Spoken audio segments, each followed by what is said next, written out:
Magandang gabi.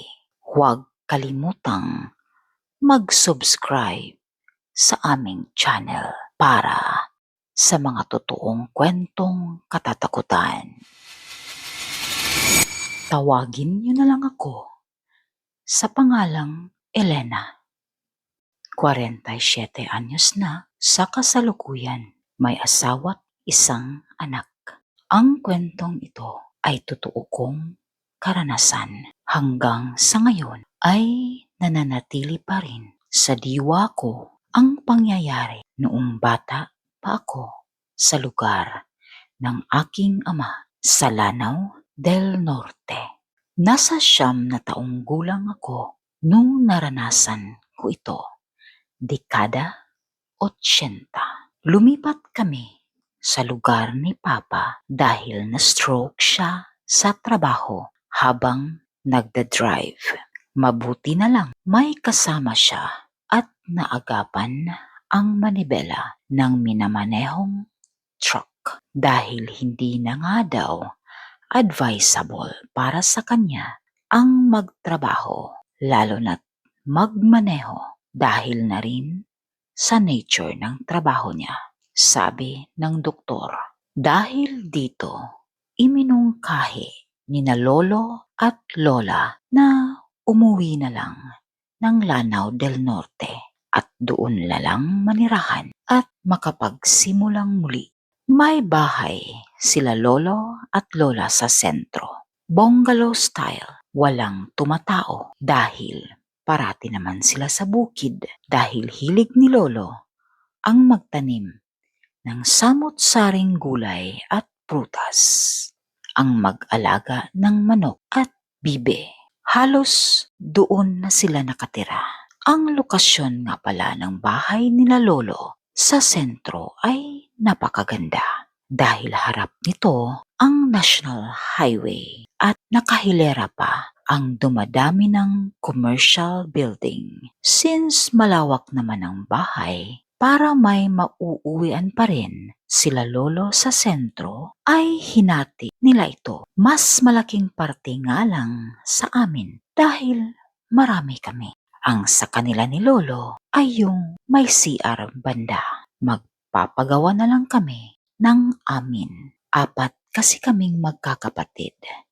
Ako ang bunso at nag-iisang babae. Ginawan ng 2 kwarto. Bale, tindahan sa harap, munting sala, 2 magkasunod na kwarto, kainan at sa dulong parte ay magkatabi ang kusina at ang banyo. Ang natitirang pera nila mama ang ipinuhunan niya para sa tindahan. Likas na madiskarte si mama at magaling humawak ng pera. Bukod pa doon, magaling din makibagay. Lumago ang tindahan namin at unti-unti ding bumubuti ang kaligayan ni Papa. Tumutulong siya sa tindahan bilang exercise na rin. Kung mapagod man, ilang hakbang lang naman, kwarto na namin. Nakapag-aral na rin kami.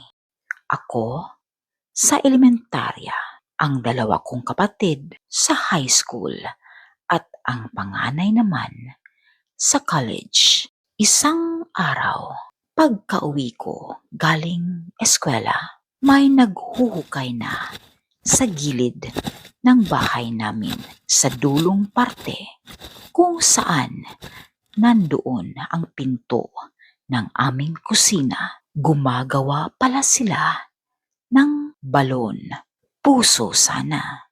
Kaso wala pang budget para doon. Okay lang naman daw dahil hindi na kailangan ng malalimang hukay.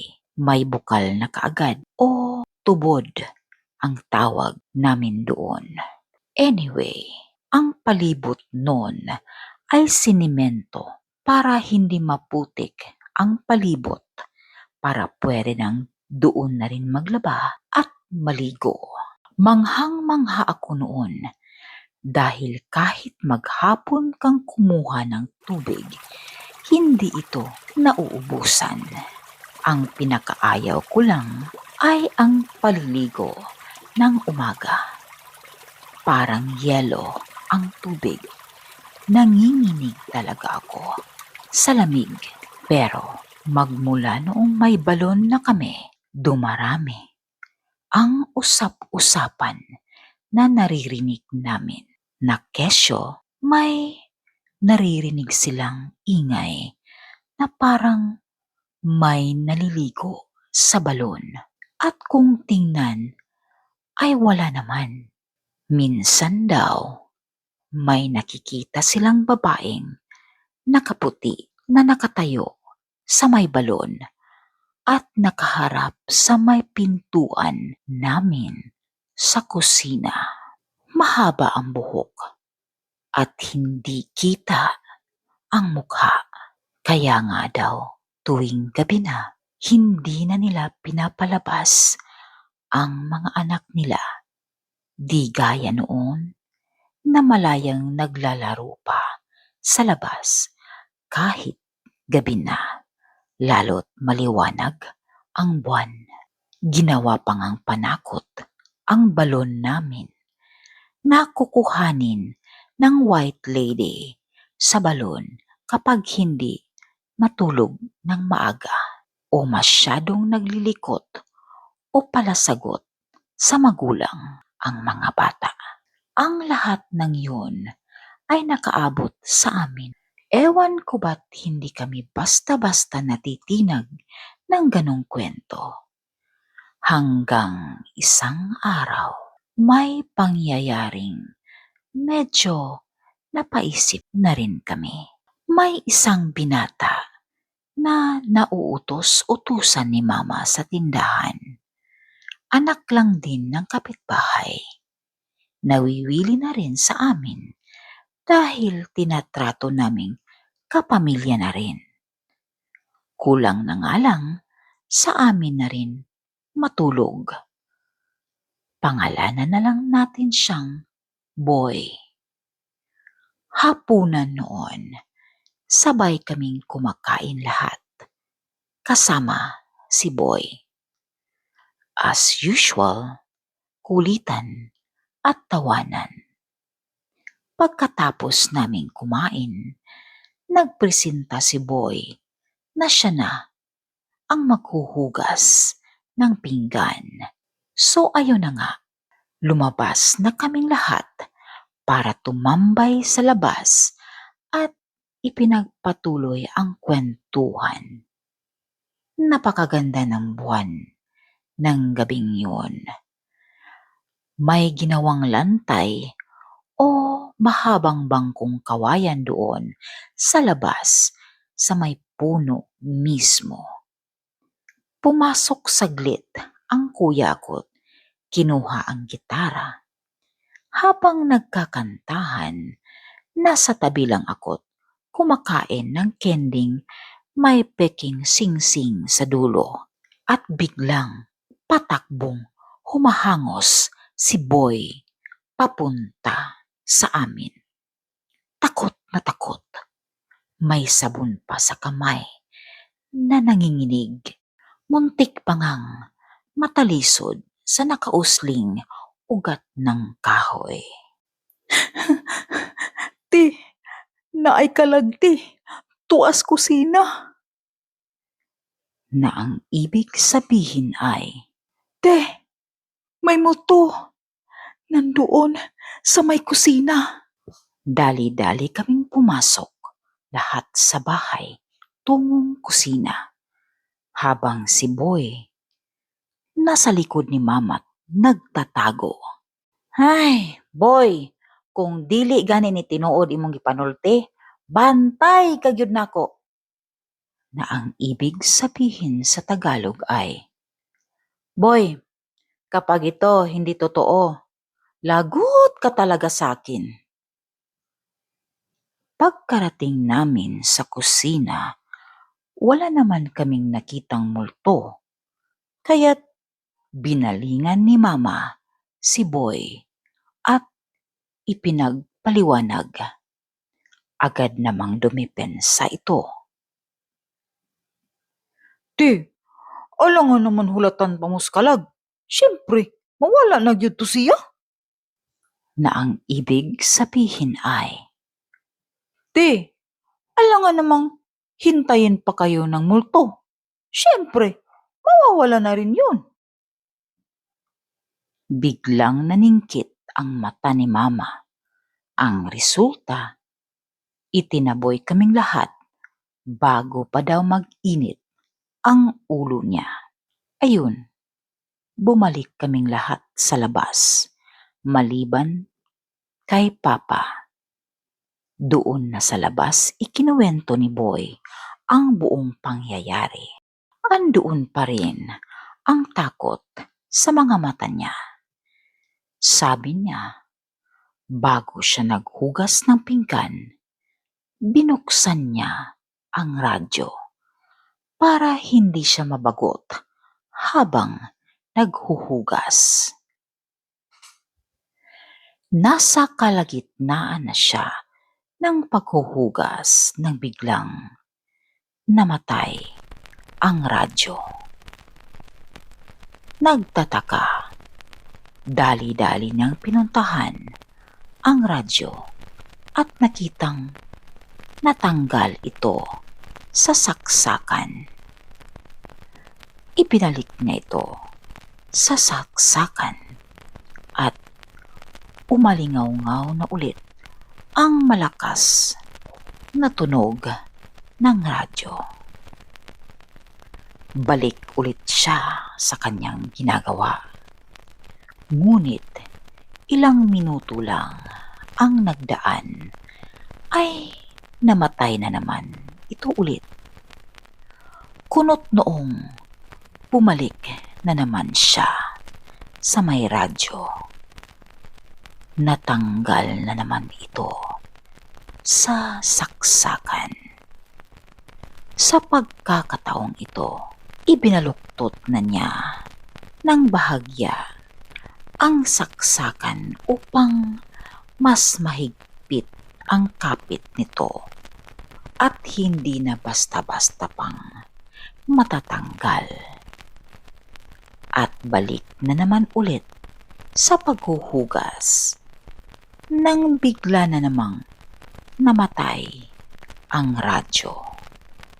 Sa puntong ito, hindi na agad siya lumingon dahil ramdam niya na nagtaasan na ang balahibo niya sa batok. At may malamig na hangin na dumaan sa likuran niya. Huminga muna siya ng malalim bago dahan-dahang lumingon. Kitang-kita niya hawak ng isang nakabarong na lalaki ang saksakan habang nakatayo at nakatalikod sa kanya. Hindi siya nakapagsalita, pero nung unti-unti na itong gumalaw, na tila ipinihit ang ulo at akmang lilingon sa kanya banda. Doon na siya nakagalaw at sumigaw ng ubod lakas at napakaripas ng takbo. Hingal na hingal pa siyang natapos ang pagkwento. Nagkatinginan silang tatlo ng mga kapatid ko. Ramdam mo ang tensyon sa paligid. Para siguro mawala ang takot namin, nagawang magbiro si Kuya Jun, panganay namin. Sabi niya, Di pa ngayuan ang tanimog numero boy, para atong tayan. ibig sabihin sa Tagalog ay, Hiningan mo sana ng numero boy, para tayaan namin. sabay tawa at gulo ng buhok ni Boy. Nakatulong naman ang joke na yon dahil bumaba ang namumuong tensyon. Kani-kanina lang. Nagpaalam na rin si Boy dahil lumalalim na rin ang gabi. Pumasok na kaming lahat pabalik sa loob ng bahay. Nasalubong pa namin si Mama papuntang tindahan upang magsara na. Habang nagsasara, ikinuwento naman ni Kuya Jun kung ano ang sinabi sa amin ni Boy. Kita ko na nananahimik si Mama. Siguro napaisip na rin siya dahil pati na si Boy may karanasan na rin ng pagpapakita. Napaisip na lang din ako na dipat white lady lang. Ba't may lalaking nakabarong? Hayaan na lang. Hindi naman kami inaano. Nasabi na lang ni na Mama at Papa. Biglang dumarami ang bumibili sa tindahan namin. Lumago bigla ang tindahan.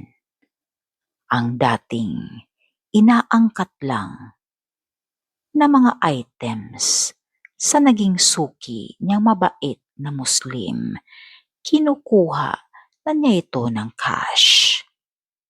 Natuwa naman ang kaibigan niyang Muslim at napabisita minsan sa bahay at nagulat sa ipinagbago sa tindahan. Naging magaan na bigla ang pinansyal naming pangangailangan. Naituloy na ng kapatid naming panganay ang pag-aaral niya sa college. Ang dalawa kong mga kapatid ay nasa high school pa naman at ako'y nasa elementarya. Nagpatuloy pa ang swerte sa negosyo hanggang sa dumating ang bakasyon, hanggang sa napapansin namin ang pagiging iritable ni Mama. Napakadali niyang mapikon at magagalitin na rin. Hinahayaan naman lang ni Papa. Sabi pa na pagpasensyahan si Mama dahil pagod lang ito kaya ganun. Pero nung biglang nangayayat si Mama, doon na kinukulit niya na magpa-check up na. Buti na lang, hindi na nakipag-argumento si Mama at pumunta na't nagpa-check up sa hospital. Pagka-uwi, doon niya ibinalita na buntis pala siya. Magtatatlong buwan na. Siyempre, masaya ang lahat. Sa pag-aakalang ang mga nakikitang kung ano sa bahay ang siyang nagdadala ng swerte sa amin. Nahuhuli ko siyang nag-aalay ng pagkain o matamis gaya ng candy o chocolate sa may kusina sa gabi. Sabay parang may kausap na sinasabing tuloy pa sana ang swerteng ibinibigay nito sa aming pamilya. Sa totoo lang, hindi ko nagustuhan yun. Parang may mali sa mga nangyayari na hindi ko maintindihan.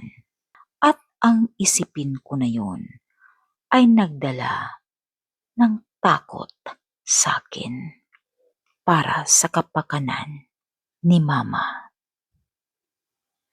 Para bang may paparating na problema at hindi nga ako nagkamali. May pangyayari na mismong ako na ang nakaranas. Isang pangyayaring hanggang sa ngayon ay hindi kailanman mawaglit sa aking isipan, lalo na kung napag-uusapan ang lugar sa Lanao del Norte.